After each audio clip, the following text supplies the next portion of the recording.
Long time ago, there was a kingdom in the far south. Its king had 3 sons.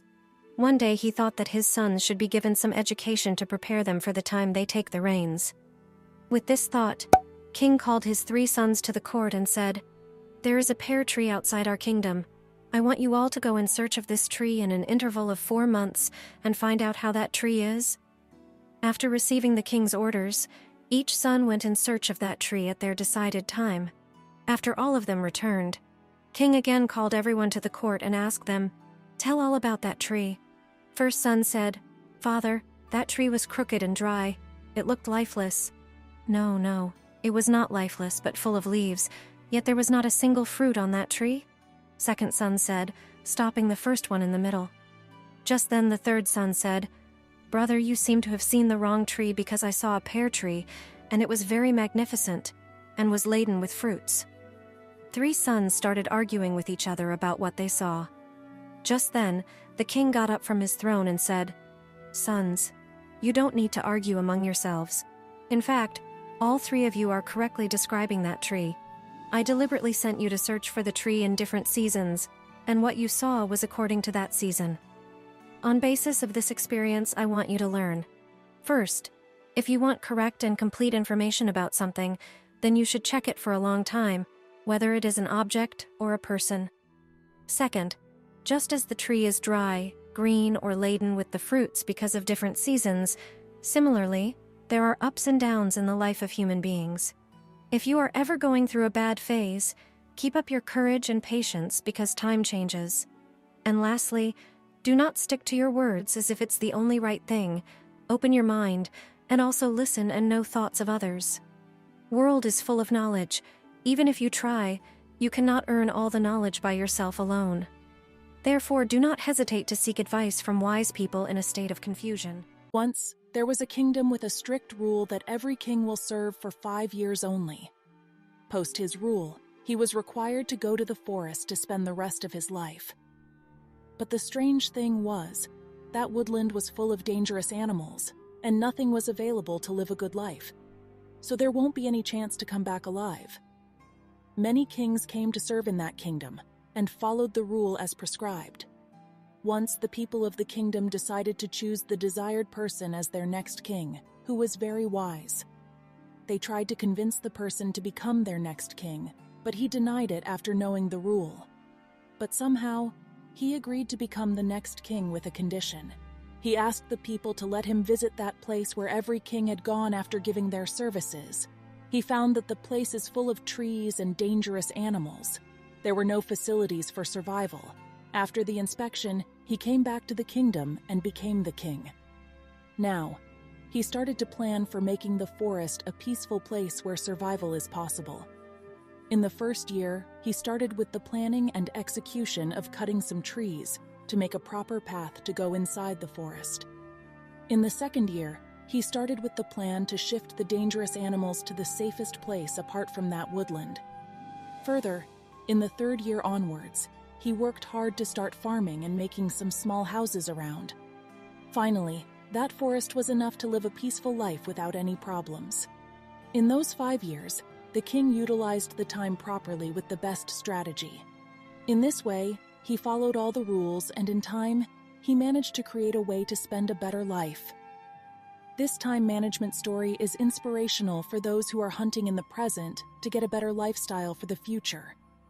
If we design a plan with time management skills, then definitely, nobody can stop us from achieving success in life. Once upon a time, there was a wise king who wanted to test the wisdom of his faithful servant. The king summoned his servant and asked him to carry out a task, knowing that it could not be completed. The king said, "I want you to bring a magic ring for me. If any person who is sad and looks at the ring becomes happy, and any happy person who looks at the ring becomes sad." The faithful servant immediately went in the search of the mysterious ring. 2 months passed, but the servant, who visited every jeweler in the kingdom, remained without the ring. 2 more months passed, but still he couldn't find magical ring. Over time, the faithful servant became frustrated. He could not find the mysterious ring. He was depressed and almost gave up, until one day He arrived at the small workshop of a poor jeweler in a small village. The servant asked the old silversmith, "Tell me, sir, have you ever heard of a magical ring that causes the sad to become happy and the happy to become sad?" The old silversmith thought for a second, took out a small copper ring from one of the drawers, scratched it, and handed it to the servant. The servant gave one glance at the inscription on the ring, and his eyes lit up. He thanked the silversmith, paid him a bag of gold coins, and hurried to the king's palace. When the servant finally arrived at the king's palace, the king was very happy to see him. He did not believe that he would really come back to him with a ring. The servant handed the ring to his king. The wise king gave it one look, and the smile immediately disappeared from his face. All the courtiers were curious to see what was written on the magical ring, and finally, when they looked at it, they saw the following simple sentence: "Despite everything, this too will pass." Once there was a wise king. He had 2 sons. He delegated prominent researchers to teach them all arts. After a couple of years, the king became severely sick, so he wanted to choose the next king for his realm. He wanted to test his sons' capacities. He called the both of them and gave them a room.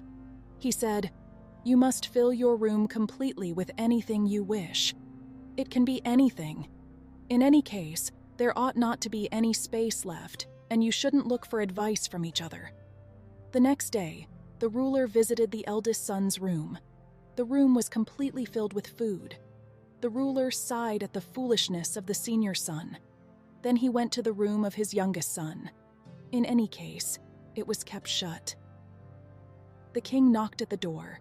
The younger son asked his father to get in and shut the door. There was darkness all over, and the king yelled at his son angrily. However, the youngest son lit a candle and said, "I have filled this room with light." Now the king felt exceptionally happy and hugged his son gladly. He understood that the youngest son would be the ideal person to rule the realm. The story teaches us that being a good leader means thinking creatively and understanding things deeply. The eldest son just filled the room with food, showing he didn't think beyond the obvious. But the youngest son used a candle to fill the room with light, which was clever and showed wisdom. It's a lesson that leaders should be smart, think differently, and guide others with wisdom and vision. This is the end of the story. I hope you have learned a valuable lesson from it. Thank you for watching, and please subscribe and hit the bell icon for more inspirational stories. Once upon a time lived a king who was very kind and took care of his kingdom people very well. One day he was cutting an apple, and accidentally he cut his finger. King cried aloud, and then one of his ministers who was present at that time came toward King. Minister took a piece of cloth, and while tying cloth to King's finger, he said, "Don't worry. Whatever happens, happens for good. It's the mercy of God." King got angry and said, "What nonsense you're talking about. So much blood is coming out. I am crying in pain, and you are saying it's the mercy of God. You are a big fool. I will throw you in jail." Just then, the king called his guards and asked them to throw the minister into jail. Even then, the minister smiled and said, "Whatever happens, happens for good. Thank you, God." Next day, King went alone to hunt in the forest. There were no guards or ministers with him at that time. Soon, he lost way in the forest and landed in the enemy's tribal kingdom. King got surrounded by the tribal head and his soldiers. They tied King to a tree. Tribals drank and danced around the king and shouted, "Let this man be sacrificed to our God." They started preparing for sacrifice. King was helpless and sad. He didn't know what to do. There was no one to help him. After all preparations were made, the tribal priest came to inspect King and saw that King had a bandage on his finger. Seeing this, priest said to the tribal head, "This person had already cut on his finger. We need someone whose whole body is without any cuts. Thus this person is unfit to be sacrificed, and let him go back." Tribal head freed the king. King got back to his kingdom safely and told this story to his minister who was put in jail. Minister then smiled and said, "See, I told you whatever happens for our own good. It's the mercy of God. On that day you cut your finger, and it saved your life, and when you put me in jail, my life was also saved." King was confused and said, "How was your life saved?" Minister replied, "Wherever you go, I have to be with you. But on that day, I was in jail, so couldn't come with you. If I had come with you, then the tribal king would have sacrificed me because there were no cuts on me. This way, I was saved too. That's what I believe. God did not punish you. He is preparing you. Trust in God's plan, not your pain." Lesson of the story is, we should trust God and believe that whatever happens to our own good. If we follow this philosophy, then we will stop worrying too much, and it would make our life more happier. Once there was a king who loved sculptures very much. He used to collect sculptures from around the world and bring them to his palace. There were many sculptures in his palace, but among them all, he loved 3 sculptures the most. Everyone knew that the king had great affection for those sculptures. One day when the servant was cleaning sculptures, he accidentally broke one of his favorite sculptures. When the king came to know about it, he got very angry and immediately gave the death sentence to servant. After hearing the sentence, the servant immediately broke the other 2 sculptures, which King liked the most. Everyone was surprised to see this. King asked his soldiers to bring servants to his court. When the servant came, the king asked, "Why did you break the other 2 sculptures?" Servant said, "My lord, these sculptures were made of clay and were very fragile. They have not come with the boon of immortality. If not today, tomorrow they would have broken. If it had been broken by someone like me, then he would also have to face the death penalty without any reason. I already got the death penalty, so I saved the lives of 2 people by breaking other 2 sculptures." Hearing this, King realized his mistake and freed the servant from punishment. Servant taught the king the value of life. The king loved sculptures, but it was against justice for him to give a death sentence to the servant. Sitting on the chair of justice, one should give a decision fairly, not getting affected by his personal feelings. The king understood that servant was many times better than him. It was this servant who, despite being so close to death, thought of goodness. A person in high post has responsibility, and because of his personal love, giving the death penalty for a small crime is an insult to that seat. Whether it is a king or whoever is chosen to do justice, should understand the importance of justice. A king used to rule in a kingdom, and there was no shortage of money and grain in his kingdom. His subjects used to live happily under his rule. One year, there was a severe famine in his kingdom. Crops dried up, and because of which farmers couldn't pay taxes. Due to this, there was decrease in revenue and treasury started to get empty. Seeing this, King got worried, and all the time he used to think about how will he be able to provide for his subjects, and how will expenses of kingdom could be handled.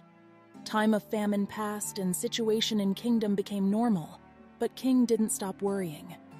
He worried all the time thinking about what if famine happened again? How will he manage everything in his kingdom then? Many other worries like fear of neighboring state, conspiracy of ministers took away his hunger and thirst and sleepless nights. He was troubled by his condition.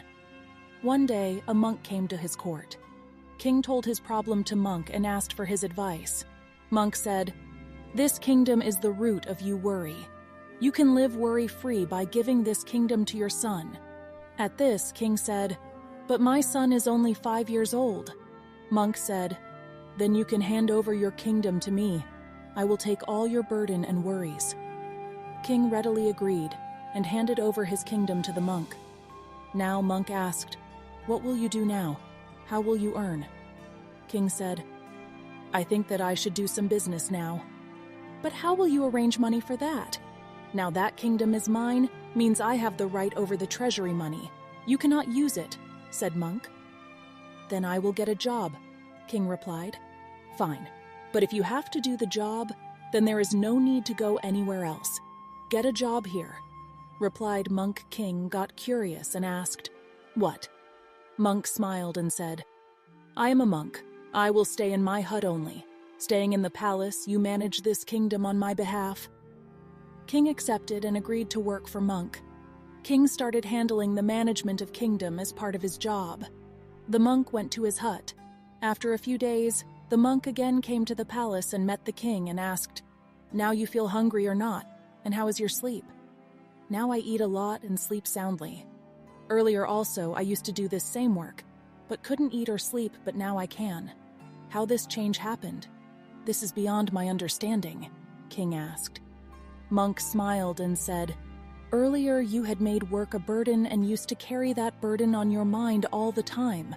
But after handing over the kingdom to me, you do all the work considering it as your duty.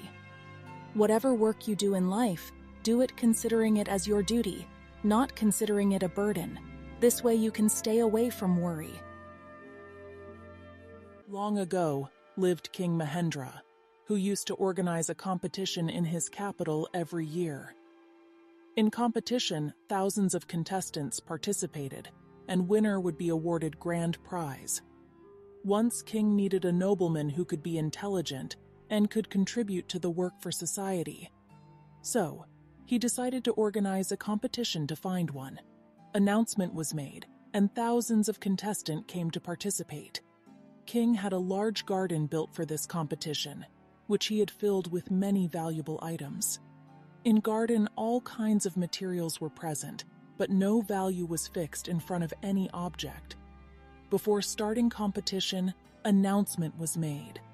Person who will present in front of King with the most precious item from this garden will be declared as winner. Competition started. All competitors were engaged in presenting item they found to be most valuable to the king according to their ability. After some time, a young man appeared empty-handed in front of King. King asked young man, "How come you came empty-handed? Did you not find anything valuable in that garden?" Young man replied, "I have not come empty-handed. I bought most valuable thing with me from that garden." King asked, "What have you bought?" Young man replied, "I have come with satisfaction."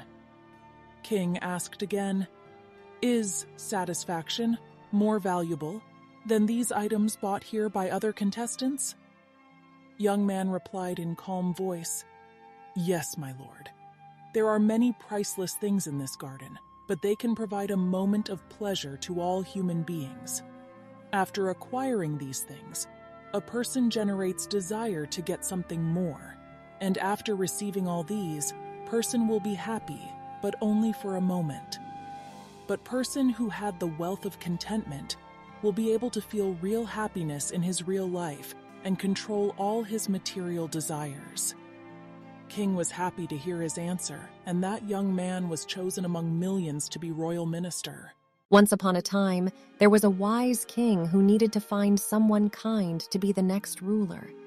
He invited all the young people in the kingdom for an interview. They had to show how much they cared for others. In a faraway village, there lived a poor young man who wanted to become the next ruler. Even though he didn't have much, he worked hard to prepare for the interview. The young man knew he needed good clothes and things to bring on his long journey to the palace. He collected what he could with determination and perseverance. On his way, the young man met a beggar who was very cold and had torn clothes. He felt sorry for the beggar and gave him his new clothes. He also shared the little food he had. The beggar was very grateful and thanked the young man. The young man worried that his torn clothes might ruin his chances in the interview, but he carried on to the palace. Despite his shabby appearance, the young man was led to the great hall where the interview would take place. He took a moment to clean himself up and tried to look his best. As the king entered the room, the young man was surprised to see that the king looked just like the beggar he had met. The king noticed his surprise. The king said, "Yes, I was the beggar you met on the street. I wore these clothes to see if you would be kind to me even when I looked poor." The young man realized that being a good leader meant caring for others, no matter how they looked. The king shared more wisdom with him. Then the king said, "Kindness is more important than being smart. When you're kind, you become wise. It's important to love and help others without expecting anything in return." The young man felt grateful and humble. He knew that being a good ruler meant being kind and caring. He was ready to take on his new role. And so, The kind young man became the new king, bringing happiness and helping everyone in the kingdom. His journey taught us that being kind is the best way to lead. Remember, my young friends, being kind is the most important quality you can have. Once there was a king who was very cruel and collected a lot of wealth by wrong means and imposing unnecessary taxes on his people. King had hidden his treasure in a cave deep inside the forest in a secluded place. At the entry of the cave, there was a lock system. Only the king and one of his ministers knew how to open that lock and enter the cave. Apart from these two, no one knew about the secret of treasure. Usually the king would go to see his treasure with his minister. One day, without informing anyone, King alone went into the forest to see his treasure. He opened the door of the treasury and entered. He was relieved by the radiance of treasure. At the same time, the minister also came out to the area and saw that the door of the treasury was open. He was surprised to see that and thought that he might have left the door of the treasury open when he came to put some treasure in a cave last night. So, he hurried to the treasury and locked the door and left. Meanwhile, the king was busy looking at his treasure. After looking at the treasure when King was satisfied, he came to the door and to his surprise, the door was locked from outside. That door couldn't be opened from inside. King knew that and started banging the door loudly, but there was no one in that secluded place in the forest to hear his voice. King kept shouting, but no one came. He kept looking at the treasure exhausted. After some time, the king felt hungry and thirsty. He was going mad because of hunger and thirst. He went over to the box of treasure and said, "Please give me a glass of water." Then he went over to gold and silver jewelry and said, "Oh, pearls, silver and gold treasure, please give me a meal." At that time, King felt that all that treasure was telling that, all your life you went after money and treasure, but all this earning cannot give you even a glass of water or food for one time when you need it most. King fainted from hunger. When King came to his senses, scattered all the pearls and diamonds around and made a bed out of it and laid down on it. He wanted to give a message to the world but didn't have paper and pen. So, King broke one of his fingers with a stone and wrote a message on the wall. Meanwhile, ministers and the whole army were looking all over for the missing king, but King was not found for a long time. Then one day, the minister came to see King's treasury, where he saw King lying on a bed of jewels, and insects were eating his corpse. Then he saw a message on the wall, written with blood. "All this treasure and wealth couldn't give me a sip of water and a morsel of food." Lesson of the story is, at the last moment, only wealth of your deed will go with you. No matter how much money you collect, everything will be left here. This is why life which God had given you as a gift should be lived doing good deeds for others. Thank you for watching our video. If you have liked the story, don't forget to give it a thumbs up and subscribe to our channel for more exciting stories. See you in the next video. Bye-bye.